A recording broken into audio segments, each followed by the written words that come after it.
Oh, hey guys, Terry here. Welcome back to Choose Me. In our previous episode, we managed to review our participants' portfolios as well as to understand their ultimate goals and their short-term goals for the next 12 months. With this, we can now start to formulate a plan to help them achieve their goals. So get ready, because today we'll be diving into an important aspect of our participants' wealth management, and without spoiling too much, it has to do with 3 buckets. Wait, 3 buckets?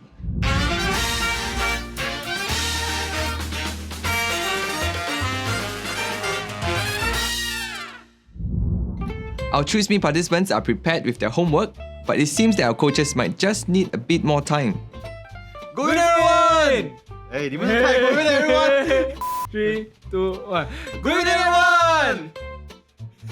这样你讲不是你 start 的咩 Good everyone! I'm Eric! I'm Ming Yao. So today, what are we having today, Ming Yao? We are going to 3 bucket day. So what is 3 bucket? So today, right, we'll be going through the insurance, the defense basket, and the offense basket for them. Oh, so this one will give them a brief overview on their whole so-called wealth management, right? Yes. Ming Yao, are you ready? I'm ready!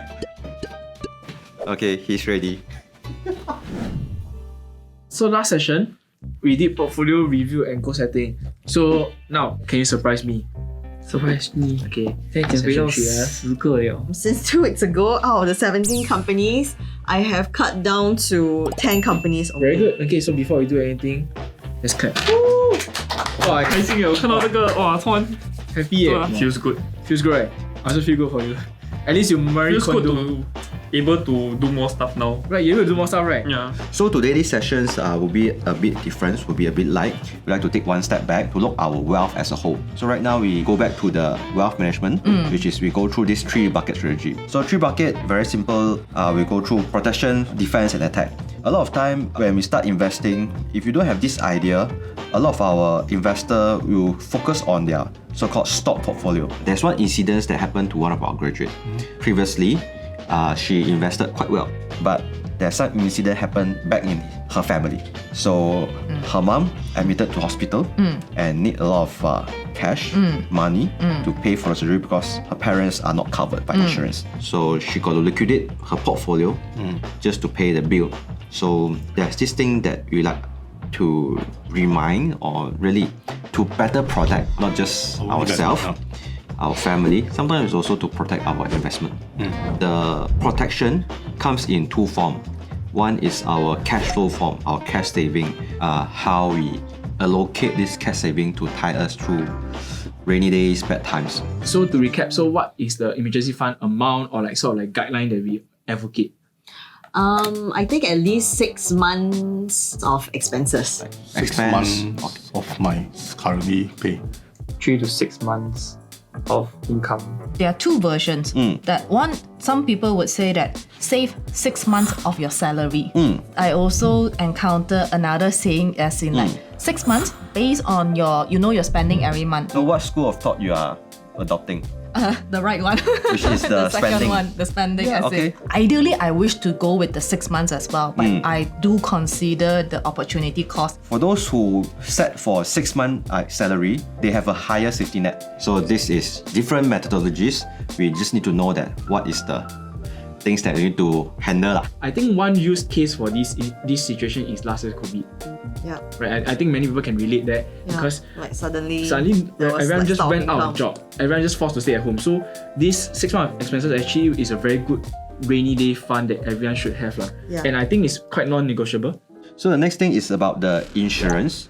Insurance is the things that we spend but we hope not to use. Yeah. Yeah. What we always advocate with these 3 basic hospitalization, like term, CI, with critical illness, and also maybe accidental. So for your current, what type of insurance that you have? I have the medical one. Okay, hospitalization bill. Okay. Yes. That means I can walk in, walk out free. All right. So Fully you're covered. having still maintaining the old policy. Yes. The hospitalization plan is, I feel that in Singapore is a must. Yes. Because in Singapore, expenses is very, very high for medical expenses. And then after that, secondly, is the critical illness, the one that you suddenly you don't know if you have anything. The one, like those illnesses lah. Okay, critical illness, I got problem. Okay. Because insurance company, when I sign right, say, oh, I must go for a test. Okay. Then test, oh yeah, blood sugar level high. To them, it's a risk. Okay. Then want to exclude me, want to overload me, something like that. Okay. Still very expensive. So critical cannot buy already. So in terms of term, also same affected because of this competition. Okay. In V College itself, we actually go through these things, buy term and invest the rest. I'm not sure if you remember that. No, I do not know about buy term and invest the rest. Okay. Term is you pay every year, and then there's no remaining amount. Life is like you put in, then there's a remaining amount for you later on. Why do we use term plan is because the amount that you pay is very different. The life plan definitely got cash value you have to pay more or less, more, right? So for a term plan, you get your coverage and the remaining excess amount of premium that you don't have to pay for the life plan, you use it to invest the money. Lastly is the one that more day-to-day basis is the personal accidents. If like, for example, you sprain your ankle during a sports, right? Or like you injure yourself during an accident. I would say that in general, most of our plans, you are able to go and claim for like go see Western doctors or like TCM. There will be a certain reimbursement. Your premium you should not overpay for it. Of course, you don't want to lowball your own coverage. Yeah. So a good range is about 15 to 20%, this range, right? So that entire portion about cash saving of the 6 months of expenses for emergency fund and the insurance itself will be your protection basket. Those things should amount to 30% of your entire asset portfolio. So throughout the years, what we need to do is we always review this because we may go into different stages of life. Yeah. So we have family, we have properties. So we always need to review like at least annually. Do you have any plan that is investment linked product? I do have one. ILP. Yeah. And what's your plan of doing with that? I got that like super way early on when I just started working. So at that point in time, I don't understand what it was all about, you see. Like even until now, I am still trying to fully understand. So I think I need to review again and see should I continue to pay premium for that. Because you give me the look like I should go and think about Personal it. advice. For me, I also had one because my siblings bought for me. And yeah, I figured out that it's better for me to use the cash to do my own investment. You actually separate your protection and your investment. Don't link your protection and investment together because that was one of the mistakes that my siblings or like a lot of people that have lah. They thought like, while getting protect, my money also can grow. That's why they put in the ILP, right? But the matter of fact is that the money is being tied up there for like a good 20 years. Yeah. And it's a lot of huge chunk of money. Every month you pay $100, $200 in where you could have just saved the money for proper coverage. Protection wise is important. Protect your downside, right? Then the upside will take care of itself. Okay? Yeah. So that is the first part for protection. So now back to the defense and attack. Right? So let's say we assume this defense and attack is our pure cash portfolio. How we can allocate is better that we allocate according to our age. Like those in the teens just come out of work, we will just allocate. Just do more attack portfolio. Why? If you lose money next year, you have bonus, you can just reinvest. Attack basket means private business, your own private venture with your friends, right? Open tuition center, F&B business. Growth stocks, right? 5 to 10 of them. Real estate, right? If you buy property and leverage and stuff like that. Fourth is options.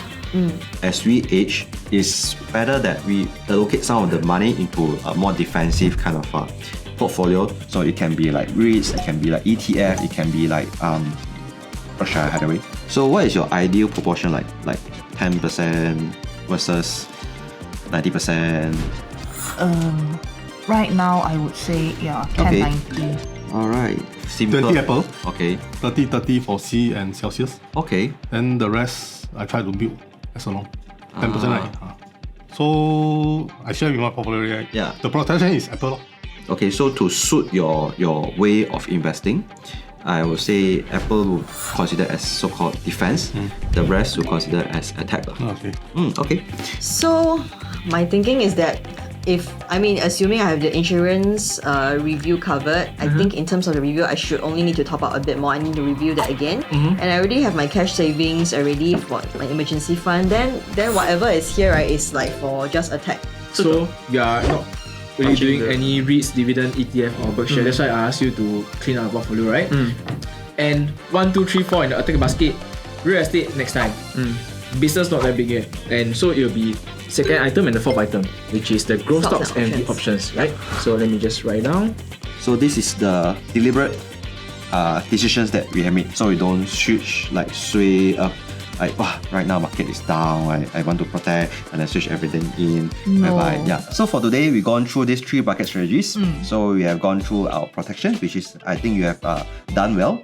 And then you went through that, okay, you're not going to do defensive portfolio because of your age and desire, your why, right? So for defense, what we need to do is really to go through one of the companies. Why? Because this defense company, we are adding it on one, and then we are building it as our nest, as a base. Yep. So we must have conviction to invest into it. So how we have more conviction into it is really understand the company inside out by doing a case study. It has yet been another fruitful session with our Choose Me participants. What do our coaches think? When Karen came in, right, actually I'm very happy she came in today with no more than 10 companies. Then for Jiaxuan come in, right, same thing, he has 26 companies, he cut to 10 companies. Wow, this one even more, like 30%. Yeah, Left they with 30%. slim down, they Alright. slim down the portfolio. Then, okay. I like that they honor the homework. Alright. They honor the homework. And today we went through the insurance one. Same for him, he actually got all the coverage already. I feel that somehow we have a right fix of student because just nice they are going for growth and I'm going full growth. I somewhat agree in a sense that I think Georgiana and Jonathan is quite similar to my age. More senior, right? More experience. Young and younger. Okay? Young and younger. It's not senior, it's young and younger. Come on. I think moving forward, we might have some divergence and the growth path will be a bit different. I have a good feeling that all of them will definitely grow within this process. Yep. Yes. So this is what I feel. That's all for tonight, and we'll end night now. Bye-bye. Bye. Now that we've gone through the concept of the 3 buckets, it's time for participants to start taking action to fill them up. Up next, our participants will begin to evaluate some of the companies they are invested in. Are these companies really worth keeping in their portfolios? Should they sell them or perhaps even buy more? Join us in the next episode to find out. If you want to know more and join our investing community, do sign up for the upcoming V Summit. Link is in the description below.